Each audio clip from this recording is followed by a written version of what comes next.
Turn their phone off. Good morning. Good morning. Oh, it's almost time to end the service. My talk title today is Stepping Back on the Path, and my subtitle is Conversations with St. Francis. Did that end up? It ended up there, yeah. And so I'm going to talk about some of my experiences of hearing the voice of St. Francis when I've gone to Assisi. I've been there something like, I think, 9 times in the last 7.5 years. And it's just been a real opportunity to go to what I've experienced as a very holy ground, very holy place. But first, as I like to do, I have a new joke for you. So hopefully you haven't heard this one. And it's about a monk, so it's in the theme. So this is about a young initiate. He's just beginning in this order of monks. And this particular order, one of the rules is that you're in silence the whole time. So he's just entering, and the thing is, once a year, after a year, you're allowed to come into the abbot's office, and you're allowed to say 2 words. So he does his first year. He comes into the office, and the abbot says, "Okay, young man, it's finally your opportunity to speak your 2 words for this year." And so the young man thinks for a second. He says, "Food bad." He says, "Okay, well, thank you. Now you may go about your work." And another year goes by. It's his time to come in and say 2 more words. And he goes to the abbot's office, and the young man, he says, "Sir," the young man, it's your turn to say 2 more words, and he says, "Bed hard." Bed hard. And he says, "Okay, well, thank you very much." And another year passes. He comes in, and he gets a chance to say 2 more words, and he looks at the abbot, and he says, "I quit." And the abbot looks at him and says, "Well, I'm not surprised. Since you've been here, all you've done is complain."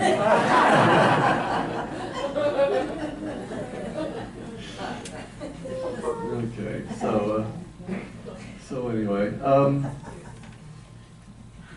so stepping back on the path, and for me, there's a phrase about, and I really kind of heard you addressing these same things, Amy. In our life, and you know this, there's this remembering and forgetting we do, isn't there? We're forgetting, remember, like we get off track, we come back to our heart, back to who we are, off track, back to our heart. And it's this journey of coming home, coming back home to who we are. And it's not this linear journey where eventually at the end of this long line you finally get home. No, it's moment to moment, coming back home to who we are. But it's not always back to just where you were before, because it's really kind of a spiral. Have you heard this term, spiral curriculum? It's like the back and forth, but you're always expanding, always kind of going, there's growth involved. So as we forget, we come back, we learn. So we're always kind of expanding and elevating who we are. There's a song I wrote some years ago, and the words go, "It's a momentary choice, and I'm going through it constantly, remembering which voice will bring my joy to me." Always that forgetting and remembering, coming back to the true voice, back to our home, to our heart. So stepping back on the path. So it's something we're always doing.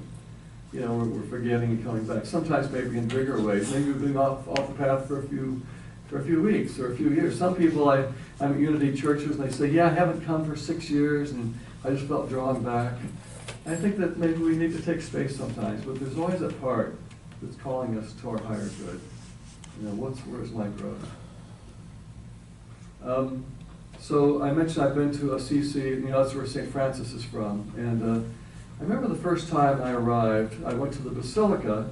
That's this big church from from centuries ago. And you walk in, and there's this kind of main sanctuary.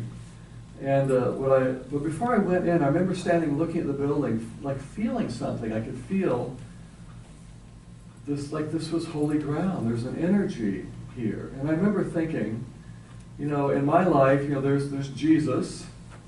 And for me, the next one down in my mind, in my life, is St. Francis, the next kind of holy guy in my childhood growing up. It's like, Jesus doesn't have a tomb. There's no place you can go and visit the gravesite of Jesus, but here's St. Francis. His tomb is right here in this building. It's like, that's just kind of magnificent. So I remember feeling like I could feel that for centuries people have been coming on pilgrimage to this site and bringing their love for St. Francis. And I could feel all the love, it's like that love is anchored in that place, and it's actually palpable. So I walked in, and in the sanctuary there's this little place you walk on the far wall. There's stairs that go down to the actual tomb. And I got in there and discovered it was this kind of simple stone little chapel, and just a few, like 8 benches on each side, just little simple wooden benches, and up on the altar there's the stone casket with St. Francis' bones in it. So here I am in the presence of St. Francis' bones, and I began to think, each of us were walking around with these bones, and that's right, and we've been living with these bones for decades, and they have a certain vibration of each of who we are as souls and beings. And I feel like that vibration even remains even after the person passes. Here I am in these bones that lived with St. Francis for decades. He lived to be 44 years old. I guess that was the life expectancy back then. Little guy. I remember seeing places where he slept. He was about this tall. We think St. Francis, but it's like just this little guy. But anyway, just sitting in those bones. And I remember I closed my eyes. I just felt this deep, deep peace and this sweetness. And it was quite an experience. And after a while, I got up and walked around, and it turns out you can walk around the back of the altar. And I've discovered that there are 4 more little grave sites of 4 of the brothers that worked with him. So what's being communicated to me is that it's not just about St. Francis, but just representing the sense of community. He was about community. He was about the brotherhood of all those people who joined him and served. And that was really moving. But the thing that struck me the most is that I've been there many times, and many times I've sat and just sitting in silence with my eyes closed, and then begun to hear words like St. Francis was speaking to me. And I would get up I had a piece of paper, so I get out my phone and type it in quickly. And it was just so moving, like he's speaking to me. And I want to read to you in the course of the talk a few of the things that he said in those words. So the way I'm going to approach this is we're going to look at 3 areas of how we come back on the path, how we come back to ourselves, how we come back to that connection. And maybe it's obvious if you think about it, it's a connection to self, connection to others, connection to God. And how does that show up in our lives? So I want to read a quote that I think applies to the connection to self. This is from what St. Francis said to me. Be simple in your love. Be humble in your life. Be gentle in your giving. Be true to yourself. In these and all your ways, you know that Spirit walks with you. And when I think of connection to self, a word that's shown up for me is the word integrity.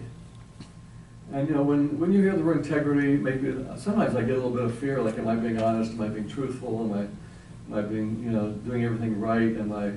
But there's a deeper level that I think for us to look at, which is another level of integrity is, are we being in integrity with who we came to be, with who God created us to be? Are we showing up and bringing our gifts to bear? Are we being true to ourselves? In what mission were you given when you came here, and are you staying in integrity with that? What are your gifts? What are your dreams? Are you in integrity with your dreams? With your heart? So that's another level of it. And there's also that process of we're always growing. There's always new things to discover, to keep pulling out, to keep blossoming in that connection with self, in being true to ourselves. And one way this showed up in my life, it turns out it was 30 years ago this month, is when I first became a father. And I had this beautiful baby boy. He was born at midnight, July 31st, so it's coming up on his 30th birthday. And brought him home from the hospital, and immediately, we call it our McDonald's drive-through birth. It was meant to be a home birth, went to the hospital, quickly brought him right back home.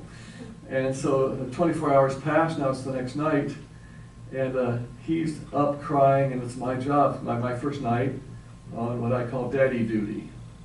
So here I am on daddy duty, walking this child around, and he's inconsolable. It's 3 in the morning, and I'm thinking, what do I do? What do I do?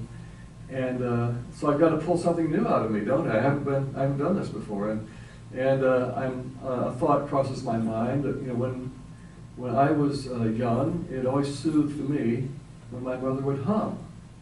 So let's try humming. And so I started humming. He started to calm down a little bit. I was walking around in the dark. And some time passed, and then a few words started coming, a little 4-line ditty, and I held your head when you were tired. And this little song started coming. He was getting quieter and quieter. And then at one point I'm thinking, well, I kind of like this song. I don't want to forget it. And so now I start holding with one hand, reaching around the dark, trying to find something to record it, you know. And so I grab it and catch the song, and then you go back to 2 hands. And it worked. And it brought him peace. And some part of me had to grow in that moment. Had to pull something deeper out and expand who I am. And so it worked. And so as a side note, just 12 years late, 12 years after that, I finally got around to recording that song. I said, "Hey Jeremy, would you like to sing on this song?" And he did. And I remember him in the studio with his little headphones on and adding his voice. And like, who could have ever guessed that with this 1-day-old baby, that 12 years later, he and I would be recording this song? You know, life is amazing in the things that show up, just the little miracles and ways it flows. So I want to just read that quote one more time. Be simple in your love. Be humble in your life. Be gentle in your giving. Be true to yourself. In these and all your ways, you know Spirit walks with you. So next is connection with others. You know, and that has to do with we talk about oneness all the time, right? But you know, you can't be one with everything if you're sitting alone in your room, right? You have to get out and connect. You're not going to find oneness in a book, are you? No. You remember Jesus said, wherever 2 or more are gathered. Why do you think he said that? Because there's the energy arc in between. It's where we start to see that Christ self. We're not necessarily going to experience that in my room alone. So it's about reaching out. And a quote that comes to me about this is, another day I was there, St. Francis said to me, take your moments and make your moments like jewels in the crown of life. Take your moments and make your moments like jewels in the crown of life. And sometimes it means you're reaching out and acting like you're family with people you've never met before. Have you done that? You know, we do that, don't we? And just to like take the rules off that we used to think we had to follow. And I had an experience where this happened once. I was on a trip in Europe, getting to lots of different countries. And this particular day, I woke up in Innsbruck, Austria, at a little bed and breakfast place. And I was in the small breakfast room, and there were 3 tables, and I was at one of them by myself, and I was eating. You know, it's the thing where there's a buffet, you go get a croissant, you go get a yogurt, and I was sitting there, and I just noticed behind me there was a couple sitting at the table, and I overheard they were speaking German. And I kept eating, and then I noticed the other couple of the table to my left, they were speaking Spanish. Well, people from everywhere. And so a minute later, this young, like 18-year-old woman comes in. She works at the desk there here in Austria, so she's German speaking. And I noticed she goes over to the Spanish-speaking couple and is trying to tell them something about their bill. And they don't understand, and she doesn't know how to speak to them. And I start thinking, well, I speak Spanish, and I bet the German speaks some English. And so I turned around and asked them, hey, do you guys speak English? And said, yes. And, well, I speak Spanish. Would you ask the girl what she wants to say, and she'll tell you in German. You tell me in English, I'll tell them in Spanish.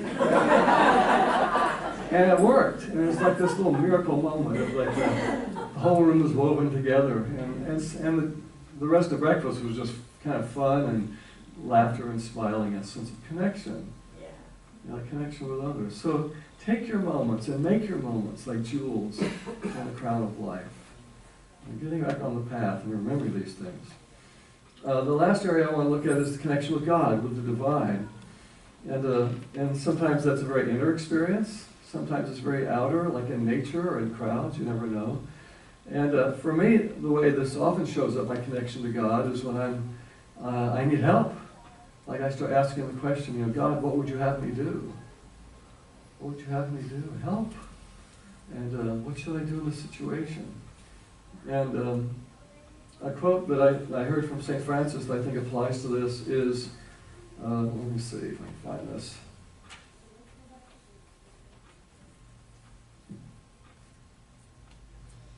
So this perhaps was the most powerful for me when I heard St. Francis say these words. He simply said, all I did was line up with God. I am a man like any other. All I did was line up with God. Isn't that beautiful?